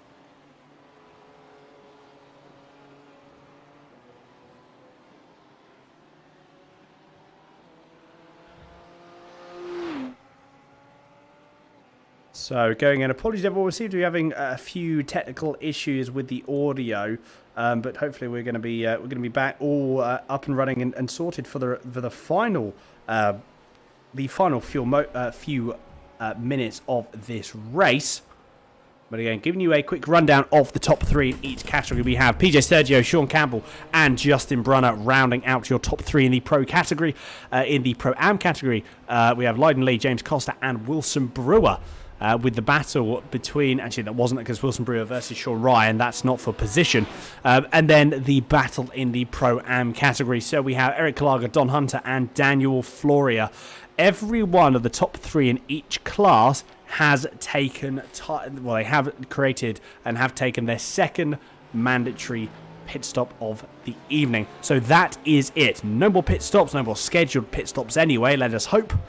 And then we're going to be able to get some fantastic racing on our hands if some of those materialises. Brunner and Pierce are pretty close. This is the battle now for P3, the final step on that podium. And this is the battle for it here. Car number 2 versus car number 23. McLaren versus Porsche. And I wonder, what car would you, Austin, from your perspective, having, if you have driven or haven't driven both, what would you find most, well, what would you prefer out of the 2 to drive? I probably have to say I probably choose with you and I go with the Porsche, and here's why. I've heard from a lot of people, and I have had the opportunity to test it once or twice. The McLaren is fast. It's one of the fastest cars on the service in this class. However, it's very unstable. It's hard to drive. You find that limit, and it's very, very hard to stay on the limit, and it's super easy to go over it. It's one of those cars that it only performs very, very well when it's on that peak performance. You know, it's a fine line. It's a razor's edge. Whereas the Porsche, I feel like there's a bit more wiggle room for where you can afford to drive it and still be fast. I feel like, you know, you can be maybe between like a 95% and a 99% and still get that pace. Whereas if you're in the McLaren, you know, from what I hear from all the drivers, you know, you have to be between that 99 and 100% in order to be competitive with all the other cars. I'll flip the question back on you. Which car would you choose if you were one of these two guys? Oh, it's a good question. It's a good question, B. That's actually a very... it's an interesting question. To be fair, I mean, from my perspective, I do like the McLaren. I really like the McLaren to drive. I just think the Porsche. Like, I just love Porsche. There's something about a Porsche. And something about Porsches that I really, really enjoy. However, going back on this, if you were to turn around to me and say, if there was the McLaren 720S instead, and that was the latest, because this is what we found as well, is we've got, the Ferrari Evo has just been released. You know, Ferrari is like, yeah, absolutely, take a car, have a go. So they've got the Evo now. McLaren still can't quite find a car to put into the service from McLaren. Well, not as far as we're aware of anyway at this moment in time. If it was a McLaren 720S versus Porsche, I'd take the 720. As it's the 12C, I think probably as well from my side, that would be the car that I'd take. I adore the Porsche in so many different ways. I really do. I tell you, in this scenario too, if you choose the Porsche, you also get to see the really cool flames that shoot out the back of the McLaren every time you go into the corner. So maybe another reason you choose the Porsche. But of course, you can always choose the McLaren and choose to follow another McLaren. No, well, like you said, it's you know, weirdly enough, that none of the other cars do that, which I find bizarre. Either, you know, I don't remember seeing. I used to go to watch motorsport all the time. I don't remember personally seeing too much of that, or in terms of too much of actual spitting of flames from the 12C. But again, it's good fun, I suppose. You know, it's a bit of a it's a bit of a unique aspect. I'm just intrigued to see why they wouldn't do that anymore. Whether it's some regulation or something, it could very well be. Michael Fowler for Captain Spoon Racing, P6th. Currently making his way through. Again, less than 10 minutes to go now, everyone, and then we'll be coming through and be able to give you our top steps on the podium for each category. As we're looking a little bit further down the field, I believe Nathan Olsen hasn't had a moment, but instead Jerry Folkhold has actually taken the position. Let's have a quick look as to why. Actually, do you know what? I think it was because Nathan Olsen was in the pits. Yes, it was indeed. So completely ignore that. I do apologise. Kaprowski has, though, gone off the circuit at some point. This is going down into turn 1. I imagine it's just running a little bit. Actually, no, that'll be it there. That would be the only thing. Genuinely, that's what it will all be. So we can move on from that. And then Folklore again, just going a little bit deep going into club. Cost him a bit of time. Loses a position. Loses 2 positions, in fact. So, it's amazing, isn't it? Like I said, everyone's pushing their car so hard here, Austin. It's very, very difficult. You've got to be on that fine razor's edge all of the time. So that when you're in a position, or when you do outbrake yourself very, very marginally, or you put yourself in a position that, again, you're very, very marginally a bit too deep into the brakes, it just all goes wrong.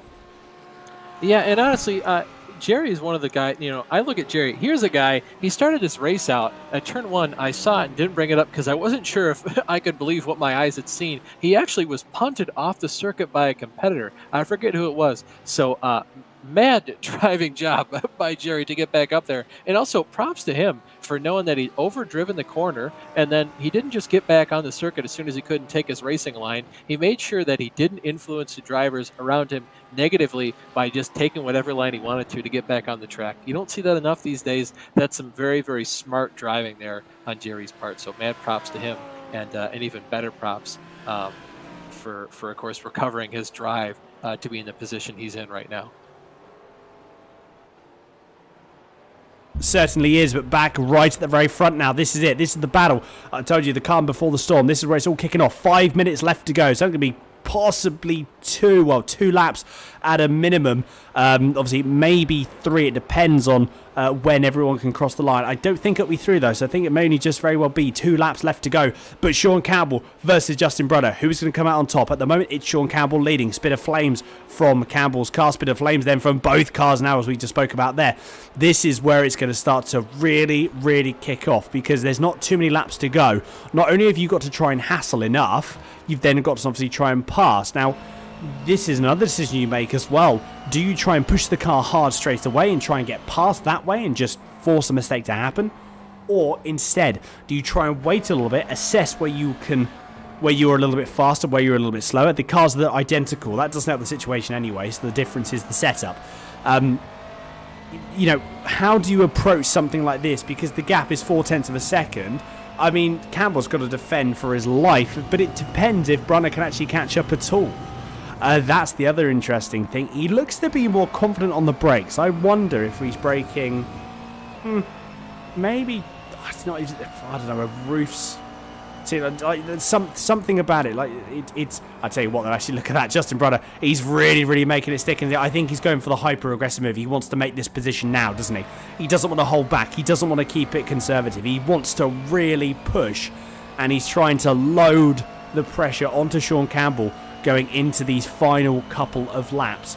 I believe with Sturgio's how far he is up ahead, 22 seconds. Oh, that's a send for Justin Brunner. Is he going to make it stick? He's going to have to be very brave as well. Sean Campbell has to give him the space though. So that's put him on a very, very good position. Is Sean Campbell going to be able to have a small little lock up there for Brunner? That's going to cost him big time. Well, actually, it doesn't cost him too much, but I thought it was going to cost him more than it actually did. Sean Campbell, though, manages to stick it for the outside, then back to the inside, then back to the outside again.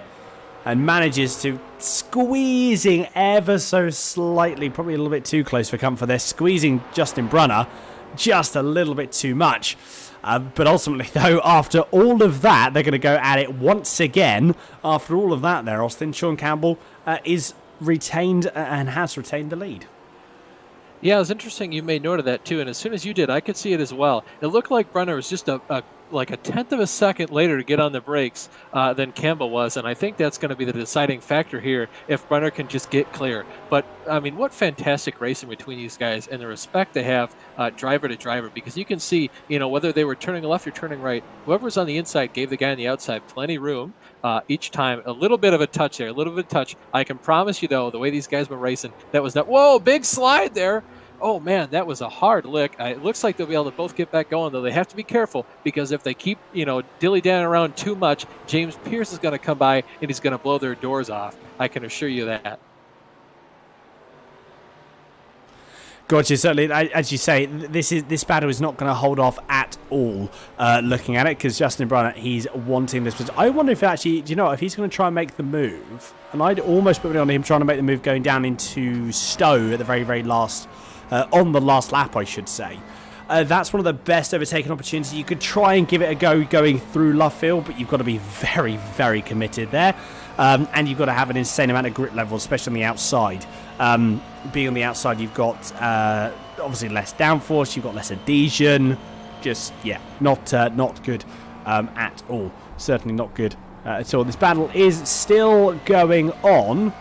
And at the moment, no one really... There's a couple of battles developing a little bit further down. Although at the moment, having a quick look at... This is Alejandro Jamilio, apologies. So currently not actually running around. That would be why that he wasn't showing up on any of our on any of our radar. Unfortunately, Blake Scott, another person that was out. The gaps have come down, unfortunately, and they've really, really come down quite considerably, actually. So, John Casey, the 046 race, the number 78, all that has seen better days. That has seen better days, although kudos to Race Area for continuing to run the league, even when one of your drivers popped out. That's really, really good to see. I mean, John Casey, what a drive! If you're able to nurse this back to New York, wow. That car is certainly seen better as he quickly goes to. Oh no, he's back. There we go. So looking at the times as well. As a rule of thumb, so his last lap time was a 2:0. Oh, hard contact between our two drivers fighting for P2 in the pro category. Justin Brunner hard into the wall on the secondary pit straight there, shaping up to be a great battle. Yeah, it looked like he actually tried to do a bump and run on Sean Campbell, but ended up getting the worst end of it down the other pit straight. There's another tight battle between Wilson Brewer and James Costa in the Pro-Am category for P2. Right, I see. Let's see if we can grab a replay. Just find out some replays for you now. One of them was for Ken Soska that had a little bit of a moment. Justin Brunner, here we go. This is what happened here. Oh, just coming together. I mean, probably a foot of netcode there, but a hard impact. Definitely nothing intentional there. Just two drivers in the heat of battle. Yeah, very much so. Very much so. You can see that as well. Looking at the blimp. There's, like Sean Campbell. I mean, again, Sean Campbell has a bit of a twitch. I don't know whether that was a bit of a twitch for the car wanting or the car possibly having a bit of a moment. It might have been. Just had a look though as well. PJ Sturgios has actually just come across the line. Apologies, that's the race done and dusted. PJ Sturgios has come across the line. Sean Campbell second. James Pearson P3. Again, after all that, everything happened pretty damn fast. Here we've got Lyden Lee, who does come across the line in P1, taking the Pro-Am victory. We then do have as well Wilson Brewer and James Costa in P2 and P3 respectively, and Eric Kalaga taking that Am victory as well. Don Hunter, Errol Uruksoy taking a P3 overall in the end. Fantastic stuff from Eric Uruksoy. Again, very good, a very strong finishing position. Not the greatest. I think Errol was caught up in a few things at the start, so managed to work his way back through. Hour and 50 minutes have gone. That flew by almost instantly from my side. I don't know about you there, Austin. No, I mean, cracking pace. You'd be surprised just how fast you could go through an hour and 15-minute race, but these guys found a way to drive fast and make the time go by even faster. Certainly did. A few more cars will be coming across the line. Frederick Lavoie, students coming across the line. So does Andrew Houghton, Mark Steelcow, Michael Kalaga. And then we'll be able to bring you the race results. Austin, if you wanted to go through the race results when they pop up, if you would like, and then we'll get everything prepped for a couple of interviews, hopefully, that we're going to be getting through. We'll have to wait and see if they're going to. We'll have to wait and see who comes in and who is going to want to come in. But ultimately, they should be with us in a few moments' time. Oh, fantastic racing. So glad about Silverstone. Absolutely love it as a circuit. I really, really do. That's just tremendous. Really, really is tremendous indeed. Right, let us bring up the categories. Let's bring up the results first. We'll have a quick look at Pro, then Pro-Am, and then finally Am as well for your official classification. Yep, you can see in the pro category, PJ Sturgios putting on an absolute clinic today. Almost an entire half a minute was his margin of victory, followed by Sean Campbell and James Pierce. Boris put on a great show. Tires just got away from him at the end. Behind him is Dave Menino. Justin Brunner, amazing pace. Probably shot at P2. Maybe was the driver for P2, but again, very unfortunate wreck on the last lap there. Then Ryan Kaprowski in 7th, Harry Wills in 8th, Nathan Olson in 9th, and Derek McManus in 10th. Taking home the victory in the Pro-Am category was Lyden Lee, followed by Wilson Brewer. In third was James Costa. He'll round out your podium. In fourth was Brent Bravada. Fifth was Casey Metzger. Sixth is Frederick Lavouille. Seventh was Andrew Hewson. Eighth was Mark Sigalo. Ninth was Michael Kalaga. And 10th was Joseph Smith.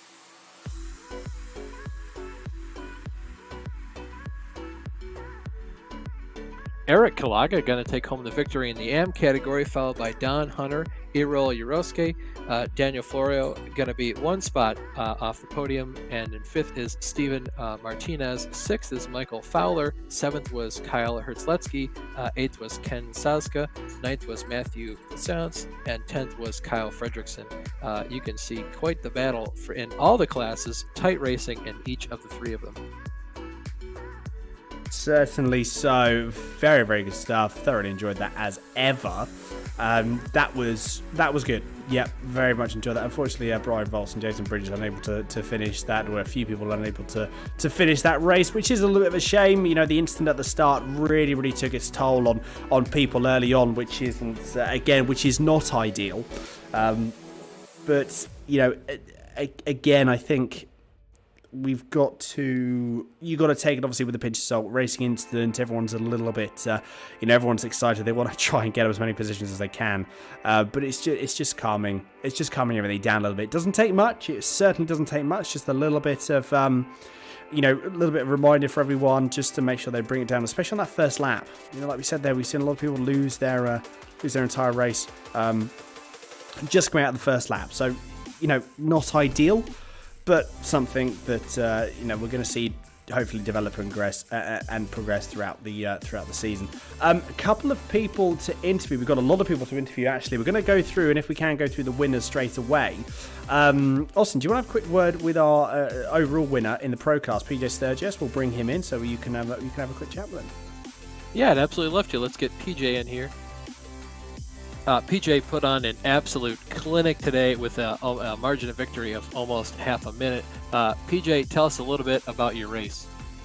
Yeah, it was car had a lot of pace today. I think I had a little bit of luck there getting ahead of Sean on the pit cycle, and I know him and James and Justin were having a heck of a battle behind me, so being able to short fuel there and kind of get ahead of that battle was probably the key here, because I think Sean had the faster car, but when they were fighting each other lap after lap, it makes it a lot easier to pull away. But hopefully that was a good race for all the guys watching the broadcast. Yeah, absolutely fantastic from us here in the booth. Quick question. So when you're going through that last pit stop, what changes in your mind when you have like a 12-second gap and you have that sort of pace advantage here of just a great driver and a great car at a great track? What changes in your mind when you can kind of run a bit more conservative? Yeah, like you say, I guess at that point you kind of know, okay, I just got to keep it clean and try to get into a rhythm and just be consistent. Just trying to avoid kind of the stupid mistakes I made back at Spa and Daytona. So just trying to learn from that and keep the car on the blacktop, and no slowdowns, no incidents, no crashing into lap cars, just trying to keep it clean and consistent. Thankfully, I was able to do that. The AM guys at the back of the field, they were giving me plenty of room getting by, so thanks to them for racing clean and being courteous and giving room. It helps a lot. Well, you certainly did a great job today. Is there anyone else you'd like to thank for your run? Yeah, thanks to all the guys at NX Racing for all the tips, getting this car sorted out and running the way I need to. Of course, Sam Maxwell Customs, he was able to hook me up with a hell of a steering wheel here. Has all the cool buttons and stuff on it. I know he's not really doing it anymore, but that was a big help a couple years ago when he gave me that. And of course, SimuQ for the great direct drive wheelbases. It really adds to the sim experience. Fantastic. Thank you so much for your time, PJ. Great race. Congratulations on the victory. Another person I think we'd like to talk to as well waiting is James Pierce. We'll get James up in the booth and have a couple words with him. Hey James, great job in the race today. I saw at the end it looked like the rear tires had just gotten the best of you there. Walk us through your race.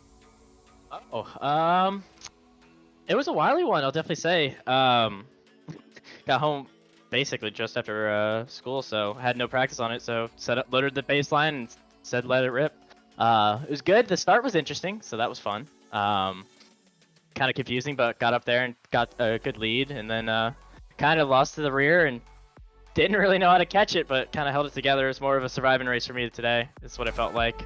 Probably what it looked like towards the end too. So, I mean, that's pretty much it on it. Yeah, it looked like you were very much out there. I mean, just wheeling that thing as if you were on a dirt track.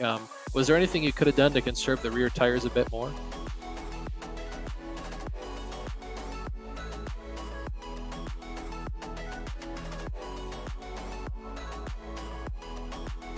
I think James has got his mic muted. If you can hear us, James. Yeah, I could hear him. There we go. I think it might be better now. James, can you still hear us? Yes, sir. I can hear you. Hello? I can hear you, James. I can. I was gonna say, me and you can hear each other. We've got you on the broadcast, so we've got you on the broadcast. Apologies about that. So sorry again, Austin, as you were. Apologise about that. Apologies. Okay. I don't know. Maybe probably leaning a little less on the front end would have helped. I'm typically a late breaker and a trail breaker, and the Porsche doesn't really like that. So I probably should have adjusted my style a little bit earlier, but kind of gave myself the little hiccup and kind of had to ride it out. So definitely probably change the driving style a little bit and learn the feel of the car a little bit more before. Gotcha. Yeah, very good. And it's always a learning process, as everyone will tell you in sim racing. Is there anyone you want to thank for your run today? I'll definitely thank Twisted Harry Wills, a wonderful team owner. Definitely helpful.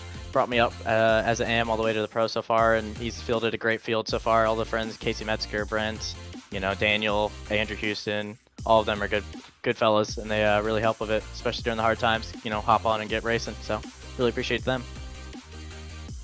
Well, thank you. We certainly appreciate your time. Appreciate it, guys. Love it. Daniel, would you like to talk to our Pro-Am winner, Leiden Lee? Absolutely. Let's have a chat with Leiden, shall we? Here we go. Leiden, can you hear us? Yeah, I can. Brilliant. How are you doing? Congratulations on the win. Talk us through it from your perspective as well. A bit of certainly an interesting race. We had quite a bit of downtime, I suppose, in the sort of midsection. But what was it like for you? I don't know. The first lap, I gained like a lot of positions. That was cool. Then I was just catching Wilson, I think. Yeah. Yeah, well, I mean, over the course of the entire race, you gained 22 positions. So I think that was the most positions that you gained. If Eric Kalaga gained 30, apparently. So, and looking at it as well, bear in mind, you finished 5th overall, which is a very, very impressive feat. Going into next week as well, though, anything you're going to do, anything particularly that you need to do, reckon, differently? Are we going to do testing a little bit differently, or is it just very much the same? No, I'm just gonna wait till the session goes up and then do my first laps of practice. Nice, good ever, like it. Throw yourself in the deep end. Good stuff. Good stuff indeed. How's the Porsche to drive though? Obviously, it's not been out all that long. Are you starting to get more used to it as the season is progressing? Have you found some strength and weaknesses within the car? Yeah. It's just been always good to me. Fits my driving style a lot. Fair enough. Well, that's a driving style. If it suits your driving style, absolutely, then go for it. Brilliant. Well, Eric, again, congratulations. Leiden, congratulations again on the win. Anyone you'd like to give a quick shout out to on the broadcast? Big Albin. Yeah, he was cool. There we go. There we go. Fantastic stuff. Well, thank you again very much for that. And we look forward to hopefully catching up with you in similar circumstances next weekend. Or next week, I should say. All right, later. I think another guy we'd like to talk to, I personally would like to have a couple words with him, Eric Kalaga. We'll bring Eric over the booth. Hey, Eric, you got a copy? Hey, how's it going, guys? Pretty good, although I must say probably not as good as you are doing after that win tonight. Tell us a little bit about your race. I swear on this thing. Probably not. Oh, okay. I don't get fined points. All good. No, yeah. I mean, no, it was awesome, man. From last, we worked our way up. I'm excited. I can't even talk. Smooth race, man. Everything went perfectly, and Don had a lot of pace, and it would have been hard to catch him, but he got caught up in a couple battles and got caught up with Pro-Am, I think, and spun. And from there, I was able to just cruise. So yeah, it worked out.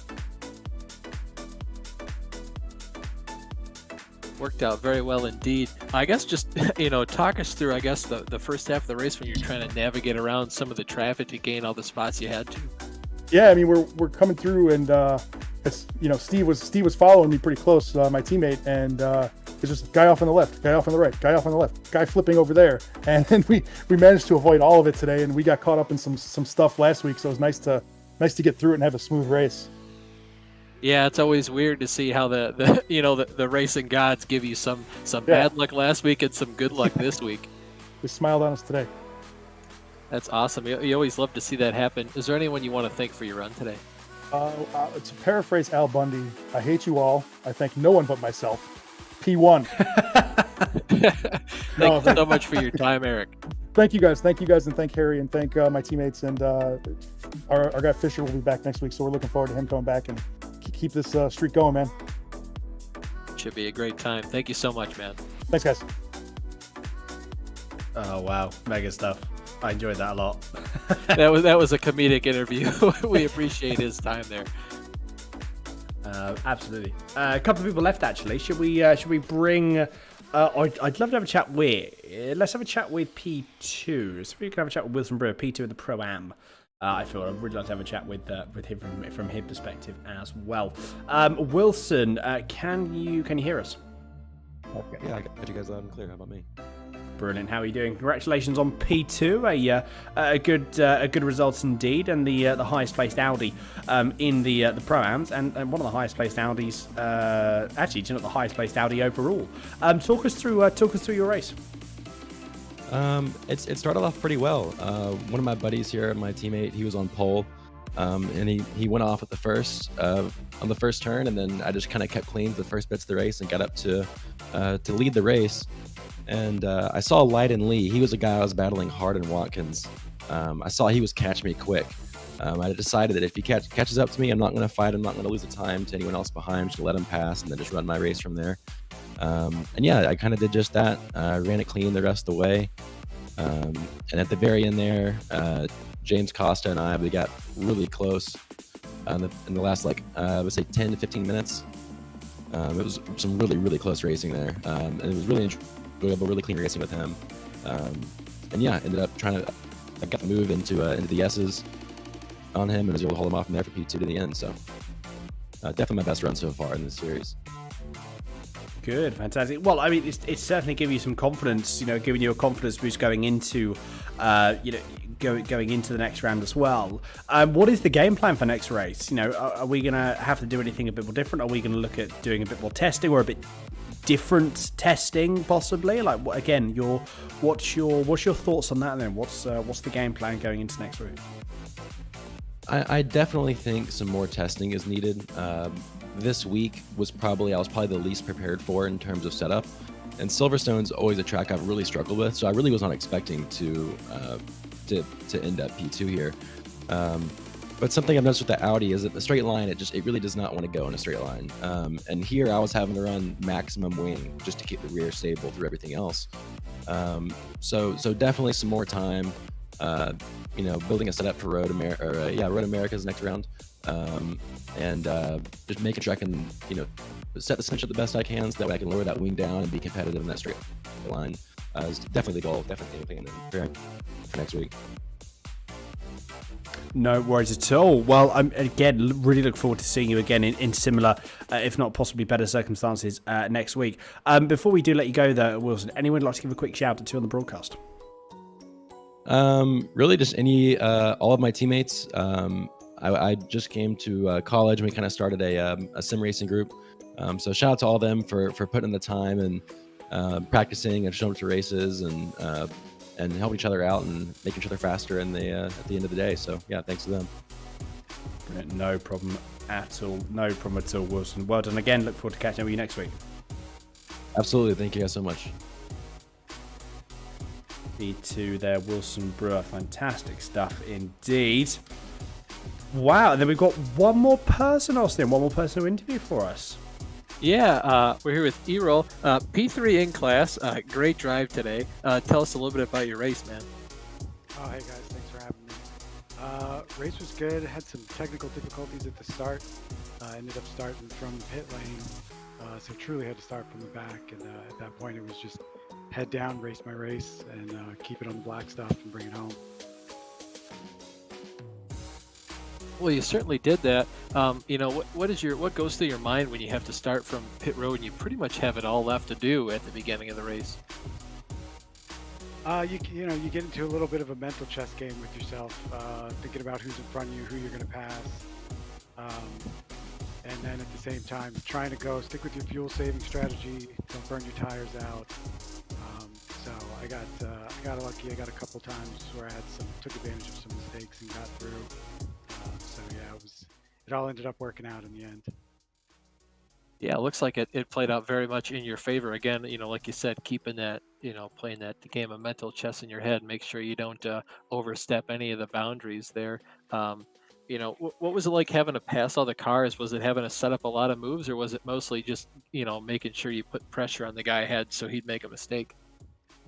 It's a little bit of both. I was behind Martinez for a little while and was trying to set up a pass. And my place where I was going to set up to pass him was different than a couple of the other cars where I was looking to pass them going into or getting a better run onto the hanger straight, whereas that pass I was looking to make right before the front start straight. He ended up pitting in front of me though, so he set me free. But yeah, it's you gotta set it up a couple turns, even maybe a lap or two in advance, and make sure the tires aren't too hot, especially coming through those two hard right-handers at Silverstone. Very much indeed. Is there anyone else you want to thank for your run tonight? Oh yeah, I want to give a shout out to my wife Heather, my two kids Alex and Emery, and want to give a shout out to my driving coaches at Absolute Sim Racing, absolutesimracing.com. Check them out; they'll make you faster. And a big thanks to the sponsors, Race Anywhere, and sponsors of my team also. So. Fantastic. Great job tonight, man. Thank you so much for your time. Thanks, guys. Thanks for having me.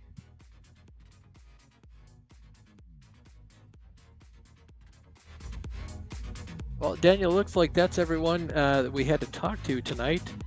Big thanks to all those guys for giving us their time for the sake of the broadcast.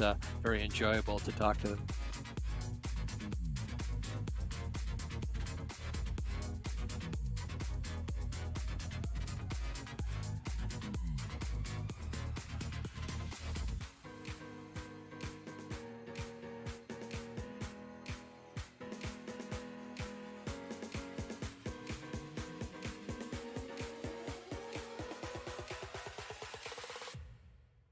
Apologies again. I seem to have some continued issue with the microphone. We are back though.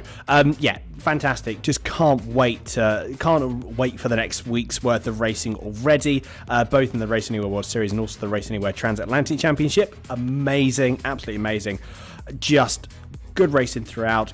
Clean racing. I mean, there's certainly some action we saw at the start of the race. So hopefully that will be just a little bit calmer at the start of next week. But ultimately, overall, some good racing nevertheless. Big thank you again to the sponsors, Race Anywhere, Go for the Gap, and Sim 3D for coming on board, and also for WSL for hosting this fantastic series. It genuinely it's quickly becoming my favourite GT3 league to have commentated on, and I'm almost itching to get into the driving seat at some point, hopefully in the future seasons to come as well. Austin, thank you very much for being a part of this. Again, absolutely fantastic to have you on board, and we very much look forward to catching up with you again soon. But unfortunately, we do have to wrap up. Thank you all so much for watching. As I said, if you haven't already, please make sure you do consider subscribing to the channel and giving this stream a like as well. It helps you out more than you know in regards to the algorithm, and we're well on our way to getting up to 500 subscribers. About 325 now last time I checked. And that's only in the space of about 2.5 months. So we're well on the way to possibly even getting to 500 before the end of this year, which would be an absolutely amazing feat. But you know, it's a pleasure to have everyone with us for the streams. It's a pleasure to have everyone with us in the broadcast as well. And we very much look forward to catching up next week.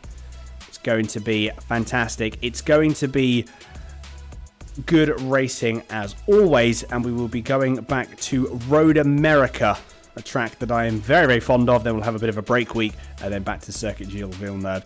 Oh, it's going to be good fun. It's going to be exciting. It's going to be amazing. Can't wait. But until next time, everyone, as always, make sure you take care and stay safe.